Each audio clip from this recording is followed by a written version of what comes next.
Hello, guys. Welcome back to another episode of the Girls Lounge podcast with your hosts, Liz and KT. And today, as you can tell by the title, we are entering our author era. But before we get into that, I just feel like if you're listening on Spotify or Apple, make sure you are following us because that would be really great. But of course, we're gonna talk about what we've been up to, and I'll go first. Lately, you guys, I have been in my mid-year reset era. I'm going to talk about this more in my favorites of the week, but just really just trying to get myself together, practice more healthier habits before the school year starts because it's just that time. Honestly, I should have been doing this last month because obviously there's 12 months in the year and June is the 6th month. But I feel like a lot of people have been doing their mid-year resets in July, so I'm falling behind. And then along with that is like this whole concept of a life binder. I was like looking at that the other day when I was like, okay, I need to get my life together before school starts. And it was cool because I was like, wait, why have I like actually like done some of these things? I'm not gonna go like too in depth with it because like that's not why we're here. But it's just crazy to see like what I like set up for myself at the beginning of the year and what has like kind of come true. Like in one of the pictures, I put like a picture of people playing tennis, and me and my friends very much play tennis. And then another one that I was like, ooh, crazy, is in the leisure, so just like things in my free time. I had like a picture of like two podcast mics, and at that time I wasn't even thinking about having a podcast with someone. And look here, me and Liz have a podcast. And today is Tuesday when we're recording this. And yesterday I saw Kelsey. I think we literally have talked about Kelsey every single podcast episode, but it's fine. But I was with her yesterday, and then we just kind of like were going into like random stores in our hometown and just like looking at stuff. She got some stuff. It's funny because I'm really going back to the same stores we went to yesterday with my mom for like college apartment shopping. But yeah, I did that. Originally, we were gonna film this on Monday, and I was gonna tell y'all I had a productive Sunday. I'll still tell you guys, I had a productive little Sunday. I was like cleaning and stuff. So yeah, that's what I've been up to. Liz, what have you been up to? As Kennedy said, I've been preparing for school. Tears. I I actually move in tomorrow, y'all, which is really depressing. I've literally packed nothing. Only stuff that's packed is what I moved back home with that I never unpacked. So I need to get that together because I leave tomorrow morning. Depressing. I don't want to think about it. So, anyways, but I've also been hanging out with my friends a lot recently, whether that be like my friends with like Kennedy or like some other friends and everything. But I've been hanging out with people, enjoying the last couple of days that I have left of summer before I have to go back to school. To be fair, I don't have like classes yet. I have like training and stuff going on, but I feel like that's even worse because that's just really slow. But that's going on. And then I've been, as always, I've been playing some pickleball. Not gonna lie, I feel like I've gotten a little worse. Don't know what happened, but that's okay. So, anyways, that's what I've been up to a little bit going on in my life. And now we're gonna get into our favorites of the week. So, Kennedy, what have you been loving? So, like I said earlier, we're gonna get more into like my like mid-year reset things for my favorites of the week. So these are things that I've really enjoyed over the past week that have really helped me.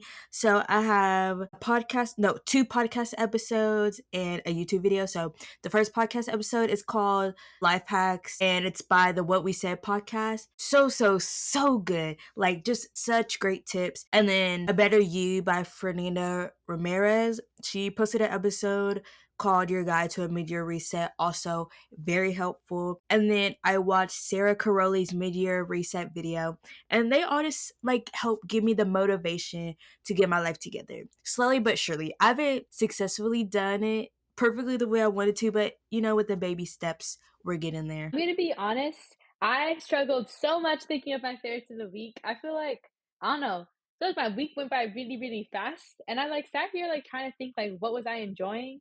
And a lot of the things are like things I've already mentioned, but there wasn't like anything that really stuck out to me this week.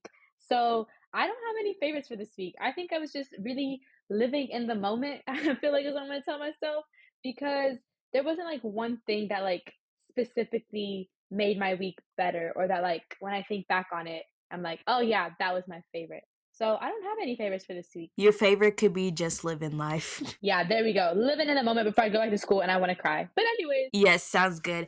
But now we're gonna get into I think this is always my favorite part of the podcast, but our pop culture and trendy topics. So of course, we're sports girlies. Like, I think we just established that. Like, there's been so much sports stuff going on. So first, I'm gonna go ahead and get my F1 out of the way. I know. Actually, I'm like, okay, do you guys like me talk about F1 or is this like torture? Because like I can just talk about F1 on TikTok or something. Y'all should let me know. But for now, we're gonna talk about the Belgium GP real quick because I'm gonna be so depressed. They're on summer break now, so there's not gonna be a race in like 3 weeks, which is very sad. But anyways, so this one was very, very, very eventful. At first, George won. George Russell. He drives for Mercedes, but literally like okay, I saw like multiple hours after the race, but I think they probably announced it like an hour or so after the race. He got disqualified because his car was like underweight. Like they're very strict with like those type of regulations in Formula One. Like there's so many times when drivers get like grid penalties and stuff because of like things like technical things with their cars. So he later got disqualified because like they weigh the car before and after the race and it was underweight. So that means Lewis really got P1. Well, he inherited that win, which changes the results of the race to Lewis P1, Oscar P2, and Charles P3, which is like woo because I feel like Ferrari, like it wasn't the most outstanding race in my opinion, but they definitely had a way better race this weekend or this past weekend compared to like the other times when they've been struggling. And I was like, wow, crazy. Now I need a redo of that whole podium. I was like really happy though that Mercedes got a 1-2, even though I'm not a Mercedes fan. I was just happy to see Lewis up there and happy he inherited this one. And then my last thing is like more like F1 news. It's crazy.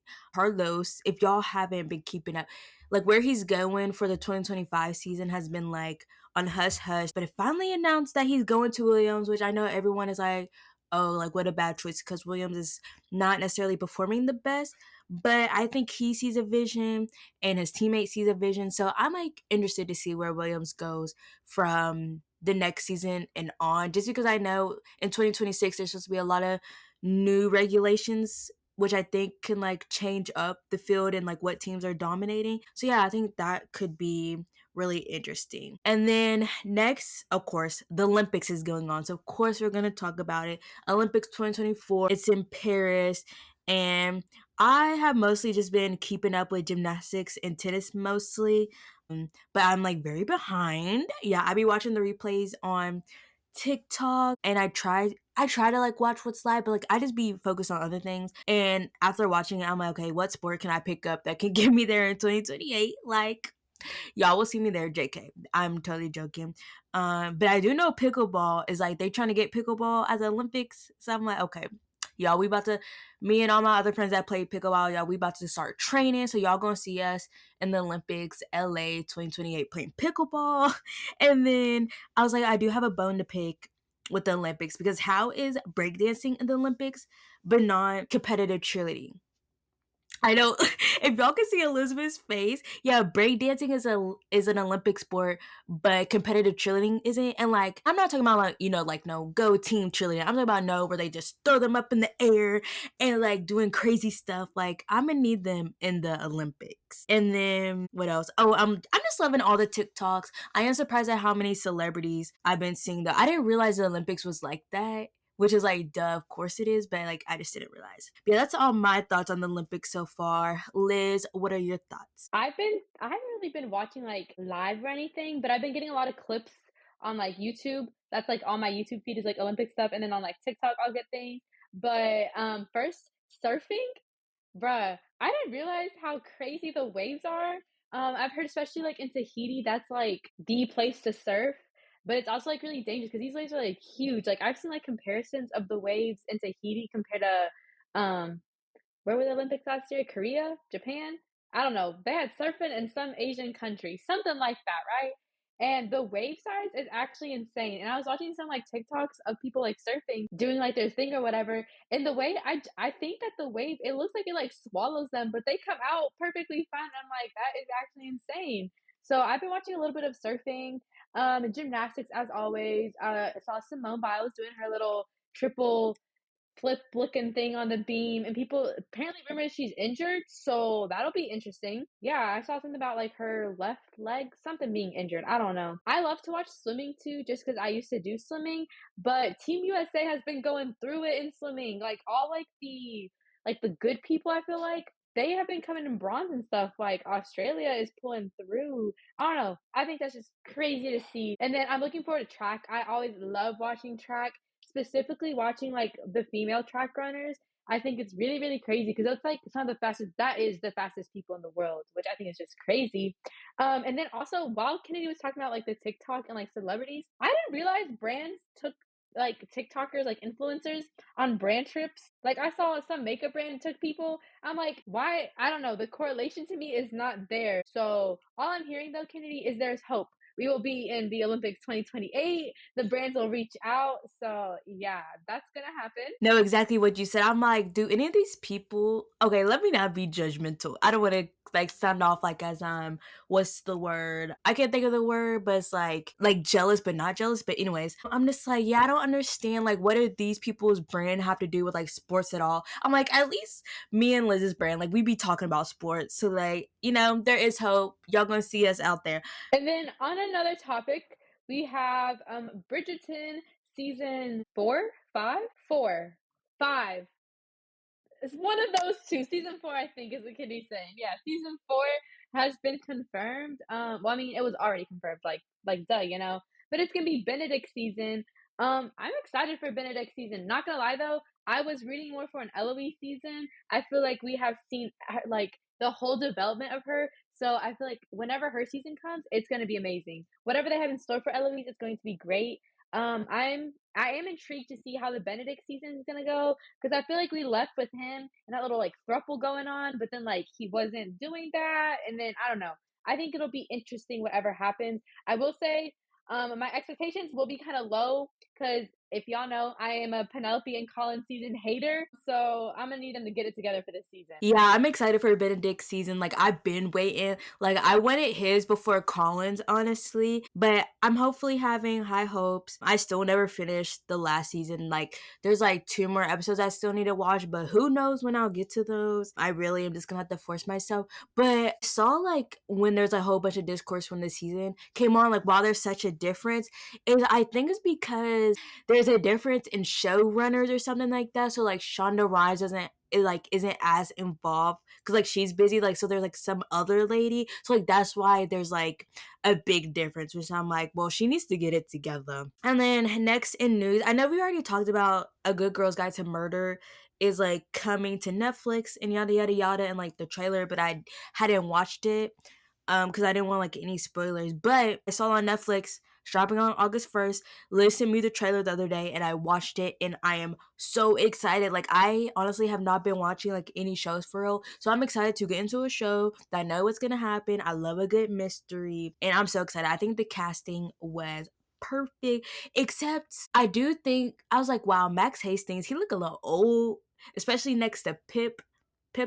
I was like, oh, that's a grown man. But I think everyone else was like pretty good. And I'm about to sound so American, but like I would have loved to see it set in Connecticut. I ain't even gonna lie. But like it being set in the UK is honestly not really gonna bother me. But it's just gonna take some getting used to because if you didn't know, like the version of the books in America is obviously set in Connecticut, and then the versions in the UK are set obviously there. And so there is like some slight differences because obviously like the school systems are different. Like I remember I usually like to download digital copies of whatever books I'm reading physical so I can like read it at night. And I downloaded it and it was the UK version and I was like, I cannot read this because it's just too different from my USA version. But yeah, that's my thoughts on the trailer. Like Kennedy said, I'm very excited for the show. I like don't have any shows to. I mean, I do have shows to watch, but nothing's been like I haven't binged anything, in a while. So I think I'm really excited for this. And based on the trailer, I think it looks like a pretty accurate book to screen adaptation. So I'm definitely excited to see how it'll all play out and just like being able to see the things that like I was imagining as I read that book, especially since it does have that like mystery thriller aspect to it. I think will be very interesting. And then on that note, though, I'm adding this. It's not in our notes, but it ends with us movie show. whatever it is, that's about to drop, like, next week, I believe, or the week after. But I've been seeing so much things about it, like, on TikTok, I'll get, like, ads about it and, like, all these different people promoting it. I know you saw Kennedy, Steph, book girly Steph, she went, to, like, the movie screening or something, and, like, I don't know, it was so odd to me, but also I am intrigued. I will be sat in the movie theater watching that movie, so I can judge for myself, but I don't know if you have anything to add about that, Kennedy. Yes, I've been seeing lots of promo for it and like seeing some book talkers who went to like the screening. But yeah, it drops August 9th, which is next Friday. I'm trying to convince my mom to come see it with me. But I think I don't know, it'll be interesting. I don't really have that much like high hopes for it, but I don't think it'll be complete trash. Just because we've already talked about like how, they aged up the characters and all that type of stuff. So I feel like that's why I'm not gonna be like as drawn into it because like people aren't like how I necessarily imagine them. But I am interested to see because I feel like there's lots of I don't know how to say it, like different opinions about this movie. Yes, I just wanna, like, be able to judge it for myself and then see what other people are seeing and add that to my judgments. And then I don't know if you're on this side of TikTok, Kennedy, but I am. Ballerina Farm Mom, Ballerina Farm. I know you've heard about it. So for those of you who don't know, there's this like thing going on around TikTok. So it's this lady, she has a TikTok platform or whatever, and it's called Ballerina Farm. And there was this New York Times article that came out kind of like about her and like her family and everything. And it brought up like a lot of people like they're like, "Oh, like, she's trapped, like, she needs to get out of there."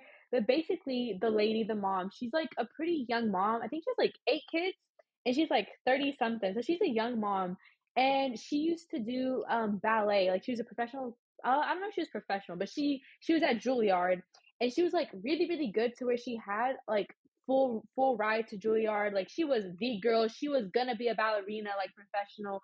She loved New York City, she loved the vibes, and then she met this guy, and from the sound of it or like what I'm getting, he kind of like stalked her and kind of like, made his move and stalked her or something like that.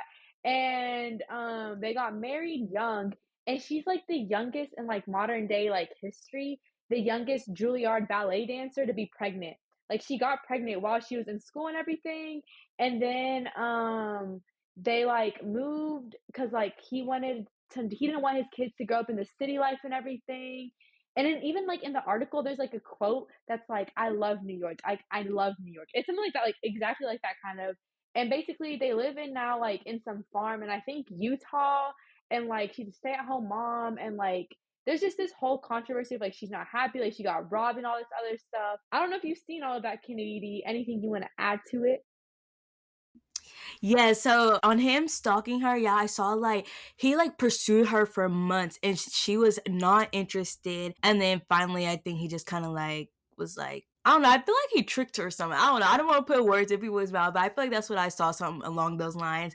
And then, yeah, and like he basically, I don't know, it's like a big thing because like obviously like Liz said, like she wants to live in the city and he kind of he didn't want that life, but they grew up like very differently. Like it's giving the vibes like because he grew up very wealthy, so like sometimes those rich kids they just want to live that type of life for some reason because I don't know how to explain it, but like if you get it, you get it. And so like he just kind of like took that freedom away from her. And like a big thing that really blew it up was recently was her birthday, and imagine like he's already changed her life so much. Like he has been able to like live out his dream of doing this, but like she's had to kind of conform to his life. Like she's not a ballerina obviously anymore. And all she wants, y'all, is plane tickets to go to Greece. He got her an egg apron. And I want to add, his family like owns like an airline, bruh. They own like JetBlue or something. Like he could have got free tickets, and even if they weren't free, they're literally like they're millionaires. Like they got money and everything. And he got her an apron, an egg apron, y'all. It has like little pockets for her to put the eggs, and she goes outside and picks the eggs from the I don't know the little farm or whatever it's called. But yeah. But then I've also seen a lot of people talk about it, how like it just kind of shows the religious upbringing or whatever, because not to like discriminate or anything, but they are LDS, the big family life and everything. So I don't know. I think it's really, really interesting to see. Like I haven't read the article, but, like, all the different quotes I've seen about this article and everything, it's just, like, really eerie, I think is the way to put it. So, that's been consuming my thought process recently. Yeah, and it's crazy because it's like, just get her this one thing. And I've seen the article, and I've seen the author of the article has like come back and kind of like not like retracted her words, but kind of like put more of an explanation. And it definitely does like makes more sense knowing that they're Mormon. Honestly, not no shade to any Mormons out there. Also, what else was I gonna say? Oh, to play devil's advocate, I will say she may not be totally miserable. Like, again, they are Mormon.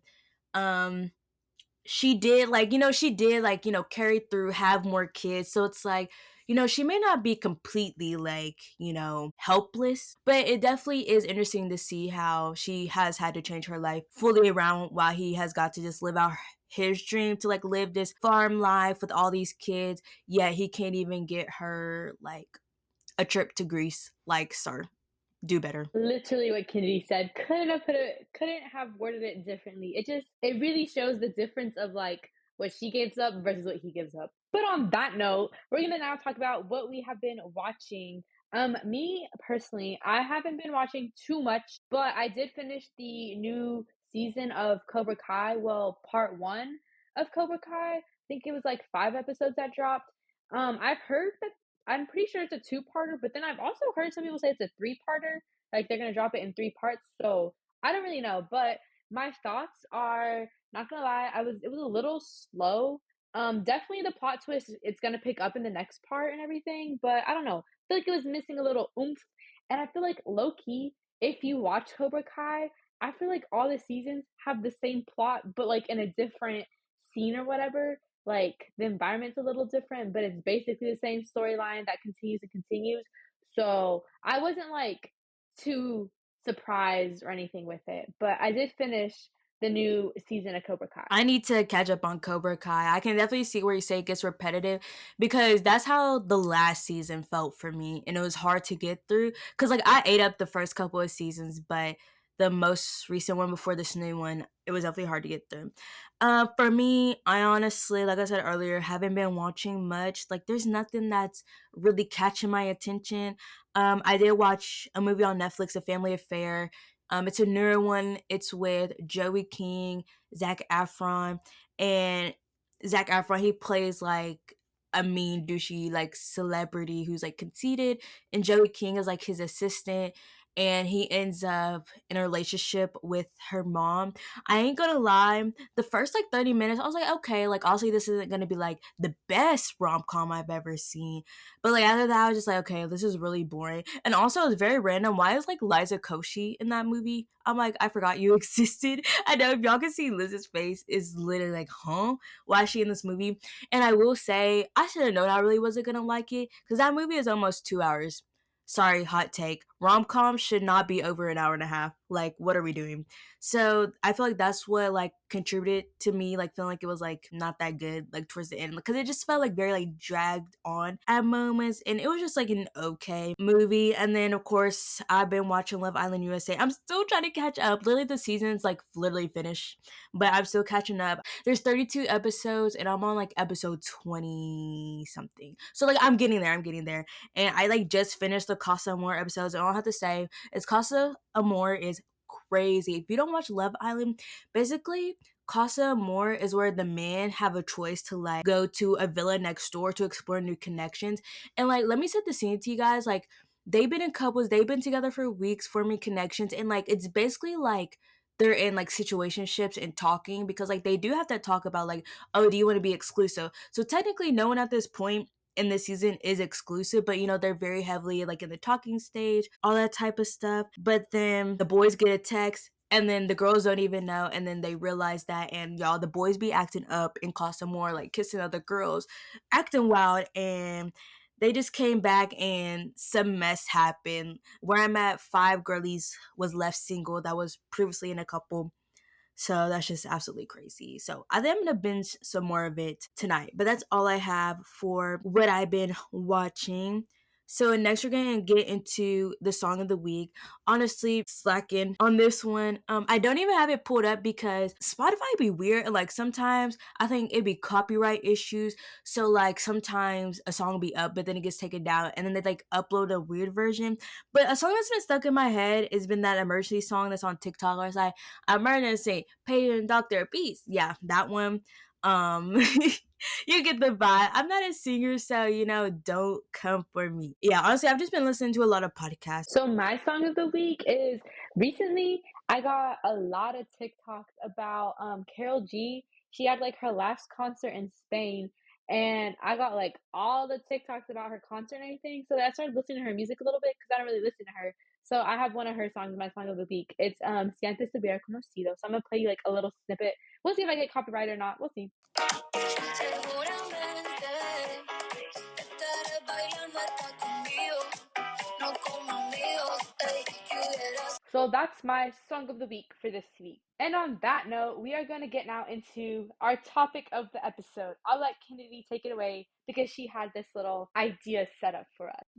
So this week we are going to be cosplaying as authors, and we are going to be building our own romance book. So I will say this episode was inspired by the Bring Your Own a Bookish podcast episode that they did using this concept. Don't want to take credit, so we're going to give creds. So you should definitely listen to their episode. I tried my best to like set it up, good sections. So I guess we can just go by section and say what our own thoughts were for it. We're gonna be talking about like our book cover, title, type of romance, the plot, tropes, any fan cast, cute moments we would include, and the ending. So I will let Liz take it away on her book cover and all that type of stuff. Okay, so my book cover, and Kindy has this too, I think, is a cartoon cover. Y'all, there is something about cartoon covers that will just sell me. Like, I might not know anything about that book, but suddenly I'm more likely to pick up that book and like read the back of it and see if I'm into it. And sometimes I very much judge a book off of the cover. If I'm not vibing with the cover, I'm not gonna buy that book. Like me personally, I hate the covers with like the people on them, like real life people, especially the ones that have like the shirtless guy on them. They're so cringy to me. Like, I don't want that on my bookshelf, so I won't buy it. You know, I might eventually read it on my Kindle, but it will not be on my bookshelf until they change up the cover.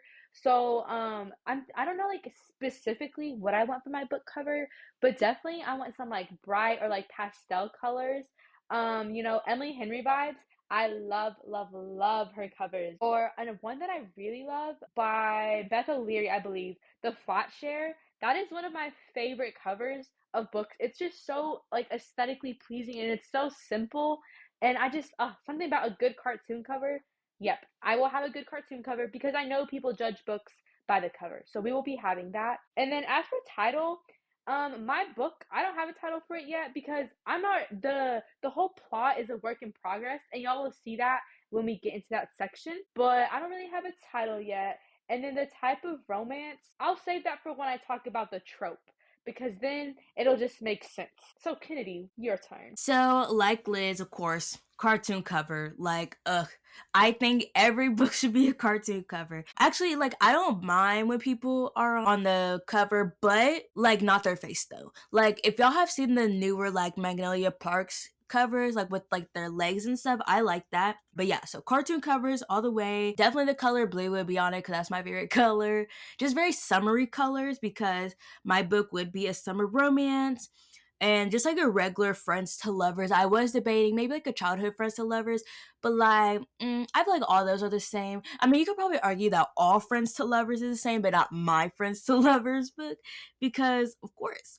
But yeah, so just regular friends to lovers, and then my book title would be thanks to Chat GPT, Summer's Promise. I feel like that would make more sense as we get more into it. Honestly, Kennedy, I love that title, and it's kind of giving me like Samurai Turn Pretty vibes. So, very intrigued to see what your plot will be. I do want to add though, if my book had multiple books, you best believe they will all be either paperbacks or hardcovers, and they will all be the same size. I will not have different. My books need to match. I refuse to not have them match and be all ugly on people's shelves. So that's important. And Kennedy also agrees, by the way. Okay, so our next little part is the plot slash setting of the book. And Kennedy, in our outline, she put, you including a third act breakup? Question mark, question mark, question mark. And to answer that, absolutely no. There will be no third act breakup. I hate third act breakups. They literally add nothing to the book. And most of the time, it's literally communication issues. So if there's one thing, is my book will not be having communication issues. My characters will know how to talk to each other. But absolutely no third act breakups. There's gonna be like no cringy scenes. I hate it when a book makes you cringe. We're not having that. Nope. And then also, I'm not gonna have scenes where the guy is like super toxic. And the reason for that, I guess I'm gonna go ahead. I'm kind of skipping ahead, but my trope is gonna be an enemies to lovers vibe. We'll leave it at that, and I'll get into it later in our next section. But that vibe, sometimes the guy can be very toxic, but that's not going to be an issue in my book. We're not going to have toxicity. Yeah, I think I'm saying that right, but that won't be a thing. And so then for the rest of my plot slash setting, so I don't have like a specific storyline, but I definitely have like what my book is going to have in terms of like the vibes and everything. So I'm gonna walk you guys through them. My brain was very scatterbrained when I was typing this, so it's gonna be a little all over the place. But so I want the vibes of dot dot dot. Are we surprised? Max and Hall, y'all. I need those vibes in my book. There's and what I mean by that, if you haven't watched the show, what are you doing? I talk about this every single episode at this point.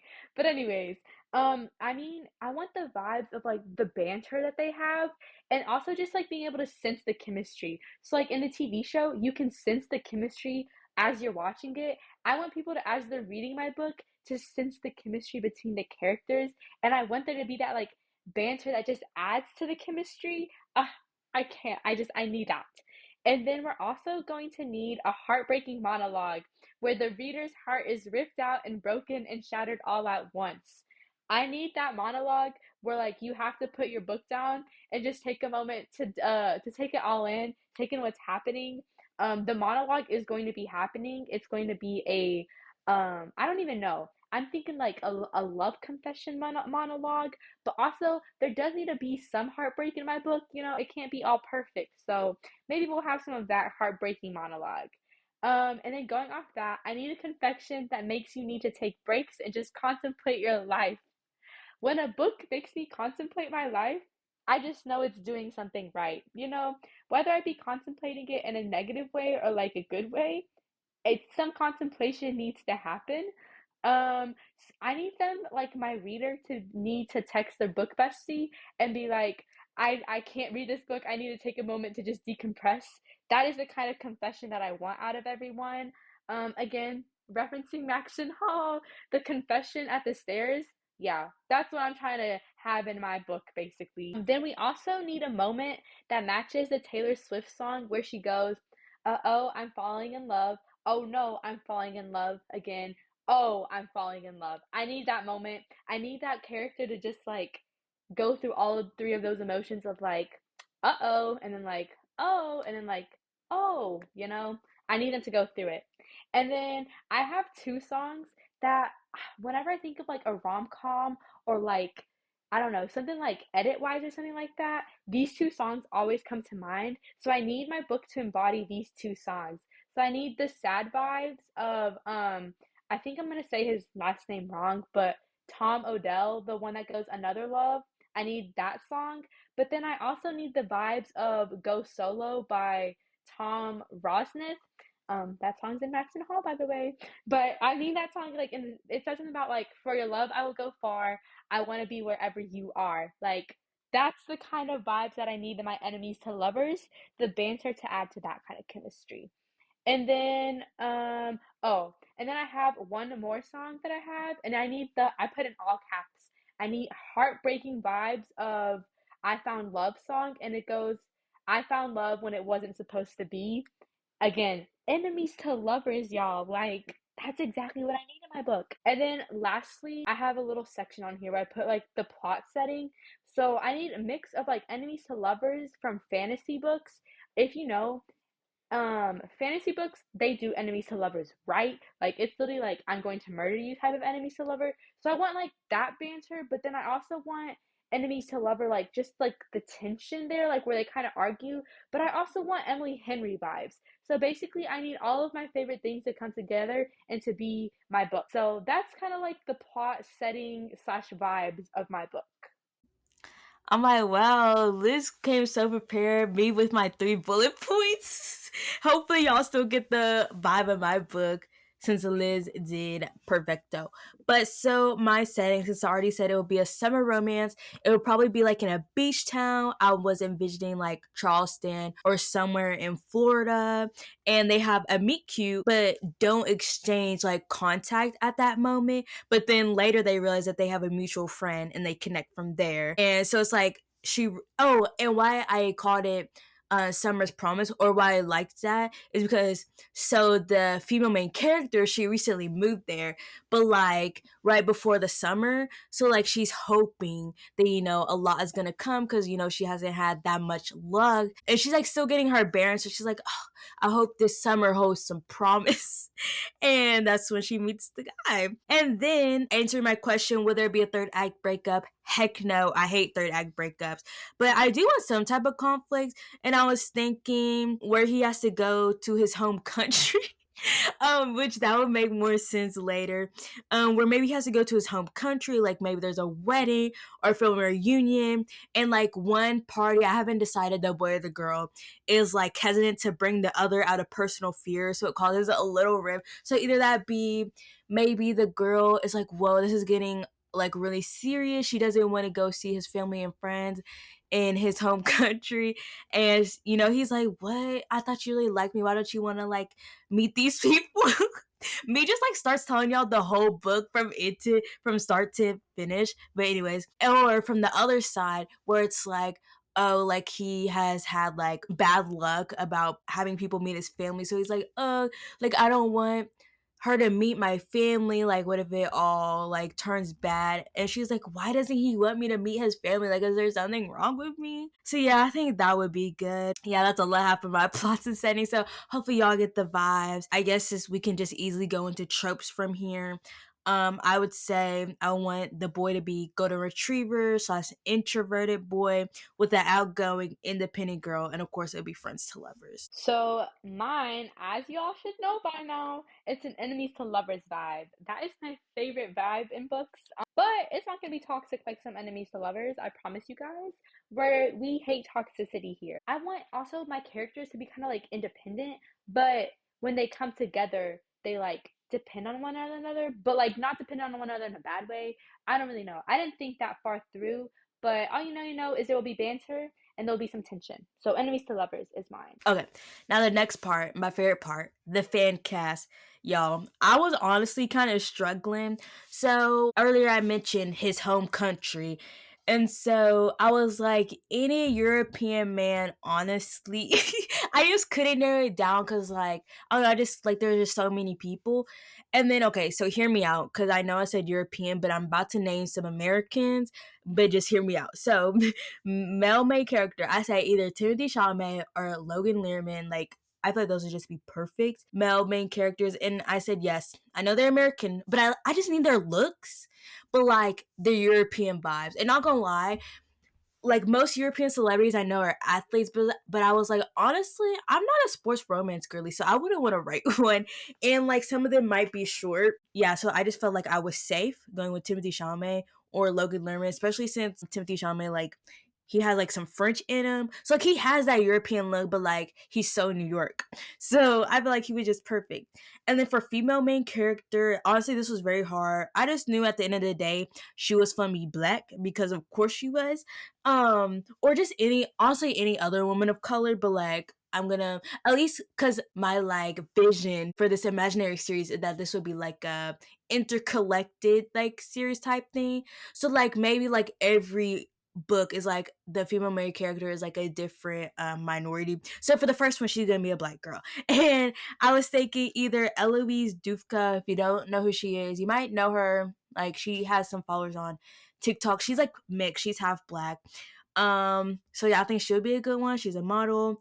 And then of course me, like why wouldn't I be the character in my own book? Like duh. And then the girl who plays Cleo in the Outer Banks, the one from Wherever They Go, I forgot. I feel like she would be a good one. And also Maya Beatrice, she's a YouTuber, and I feel like she would have like good vibes as like a main girl character in a romance book. So yeah, those are my fan casts. So I also kind of struggled with this one because I was like, I don't even know what these people are looking like, you know? So I kind of thought of my favorite like rom-com movie and kind of like thought of that. So my favorite rom-com is, was this a rom-com? I think I consider a rom-com, Love Rosie. And now that I'm thinking about it, Crazy Rich Asians too. So I would either have, so when I was thinking like Love Rosie, I was thinking Lily Collins because I love her. And then I was also thinking Sam Claflin because I mean, y'all, Finnick, you know, he did his thing, and then he's also like in a lot of like different rom-coms. Or what's that one where the girl where he has like terminal disease, or and he there's like the girl that's like taking care of him. Me Before You, that movie. He's also in that movie, so he's like in a couple like rom-com. He just gives me rom-com vibes, you know. So I was thinking him, and now that I'm kind of thinking about it, Ryan Reynolds too, you know, him in The Proposal, and he's funny. So I don't know. We'll see. We'll see exactly where I'm going with. But then also when I'm thinking like Crazy Rich Asians, Henry Golding. But now that I'm thinking about it, I don't know if my characters are giving like the enemies to lovers vibe that I want, but that's what I kind of thought of for now. As you can tell, I don't really know what my characters are looking like, so I don't really got a perfect cast. And then next, we're gonna get into any cute moments we would include. Honestly, mine are just like very simple. I say honestly, any cute days. Like I would just eat that up. Like maybe like a cute little picnic at the beach. Going to like an art gallery and having a nice dinner. Like simple things like that. Of course, any scenes that involves like acts of service, which goes hand in hand with him noticing the little things. So like imagine she's like struggling with something, so like he does something to like help make her life easier. Let's say he's busy working and he's like, oh, I'm so hungry, I don't feel like cooking. So she's like, okay, I'm gonna come over and cook you something, or pick them up both something. Yeah. So just really cute moments like that I would love to have in my book and in my real life. Honestly, my book may or may not just me like projecting what I want. But let's not get into that. So, Liz, your cute little moments. Bro, really quickly, when you said like the cooking thing, I thought you said, "Oh, I'll come cook you," like cook him or cook her, whatever. Anyways, I kind of heard you wrong for a second, but my cute moments I would include, like Candy said, acts of service, y'all. And acts of service in the sense where like they remember things and then later on like they do things because they remember that, you know? For example, I don't know, like she mentions she doesn't like this food, like tomatoes or something. I don't like tomatoes. And then he like orders her food and he asks like no tomatoes. That's the kind of acts of service I'm talking about. Like moments like that where he remembers. And then my next point is just he remembers stuff in all caps. He needs to remember all the details. So like when he later on does something, she's surprised and she's like, "Oh, like he paid attention, you know, like yep." Especially because they're going to be enemies. So like she didn't expect him to know all these things about her. So it just adds to the suspense in the plot. And then I put he can read her like no one else can. Like she could say, "Oh, I'm fine," but he knows she's not fine, you know? Like he can read her. And then I said, so this is adding into the enemies to lovers storyline of mine. He protects her, but she doesn't know. Like he goes out of his way to do things that she has no idea, so that then when you find out that like he did that, you're literally just screaming in all caps. So yeah, that's what I need for my little cute moments in my book. And now this the saddest part of finishing a romance book, the ending, the epilogue. So I of course would have a happy ending. I'm not a psychopath. Only psychopaths write romance books with sad endings, especially when they die at one day. But anyways, and then honestly I was going back and forth about the epilogue because sometimes I like epilogues, sometimes I don't. It depends on how the author does them. I like short epilogues. So in my book, I would have a short epilogue and I would just have it be like a glimpse into their future being happy and successful, but there would be no kids. She will not have any kids. She will not be pregnant.